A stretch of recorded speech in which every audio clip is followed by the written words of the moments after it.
first step I usually take when restoring an all-steel tool is to disassemble it and leave it submerged in a vinegar solution. I found this unusual tool at a garage sale at the bottom of a beautifully constructed but badly battered wooden chest.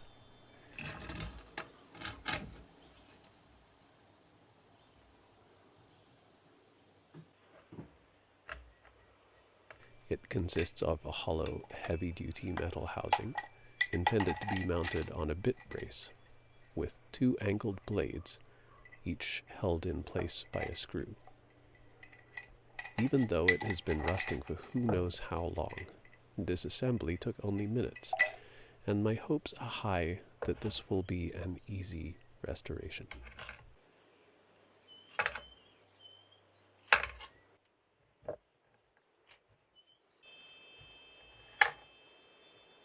Once the vinegar has had its effect, loosened surface rust can be removed with steel wool or a wire brush. All through the restoration process, it is better to err on the side of working slowly and gently, as removing too much material can result in parts having a loose fit.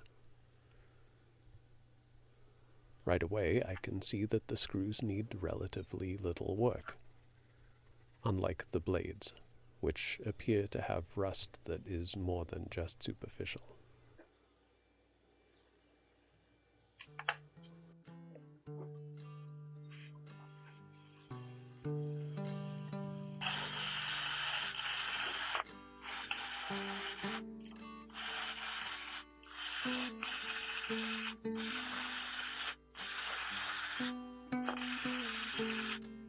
After some attention with brush and wool, a good deal of the rust is gone, and the sheen of metal is visible once more, although the surface is still tarnished and pitted.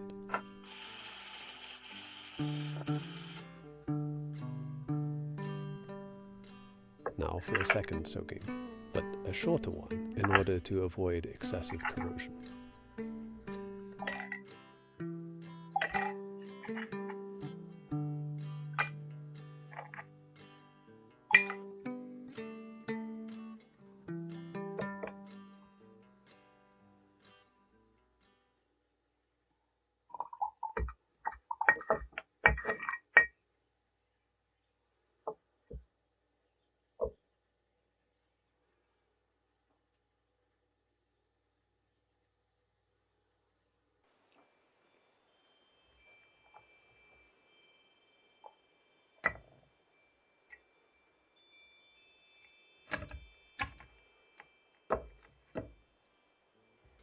Back to the steel wool.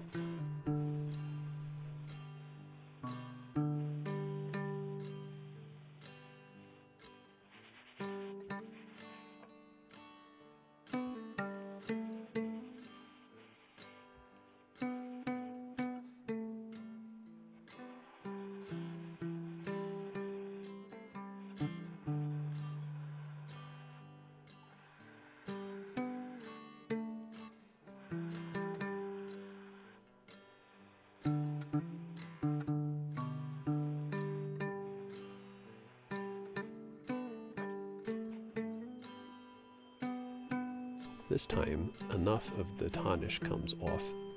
I am able to get into enough of the pits to feel comfortable moving on to the grooves and the interior.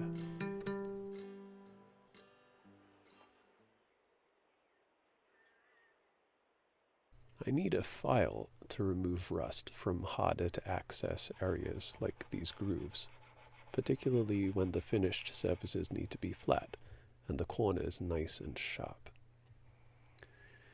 The one I am using here is as versatile as possible, being tapered at the point and toward one side, and having a smooth spine to allow it to register against a corner while only removing material on one of the corner surfaces.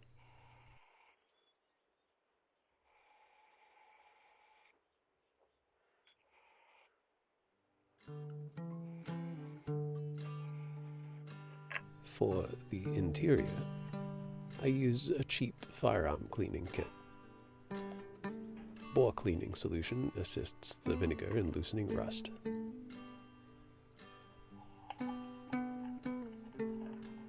And a 20 gauge brush does the rest.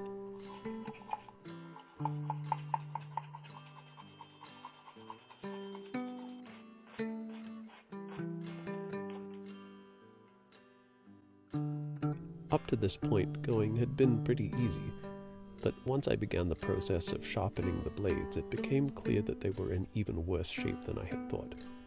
Cue much painstaking work trying to make them relatively straight and true, then gradually removing steel back to a sharpenable edge, all the while trying to maintain my grip on a blade smaller than my thumb and hold it at a perfectly steady angle on the other side of a camera, while not breathing too loudly or obscuring the camera's view, which by the way is almost impossible to do for an hour or more.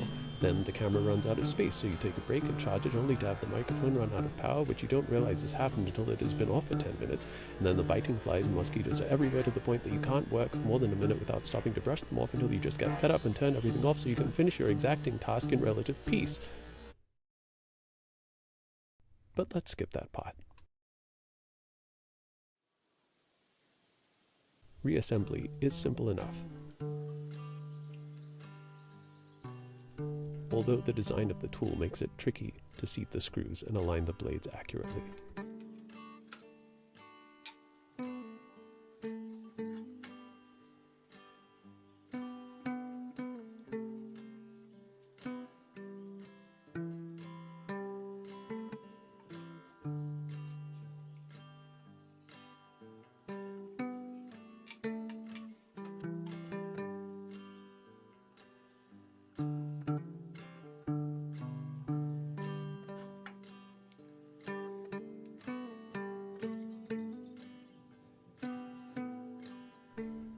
But eventually I am able to set a tolerable angle and depth that seems likely to give me the cut that I want.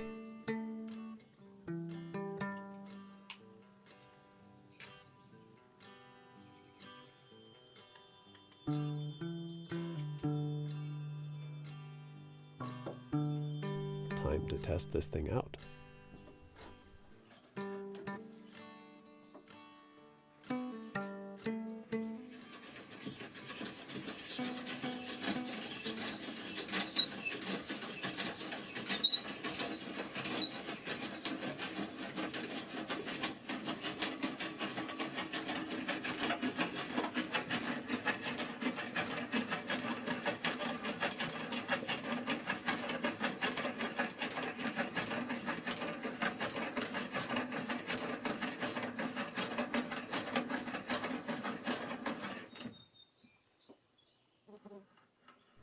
The first time result is admittedly a little rough, but still recognizably the dowel it's intended to be. Properly adjusted, this dowel shave should save me a lot of time with the draw knife.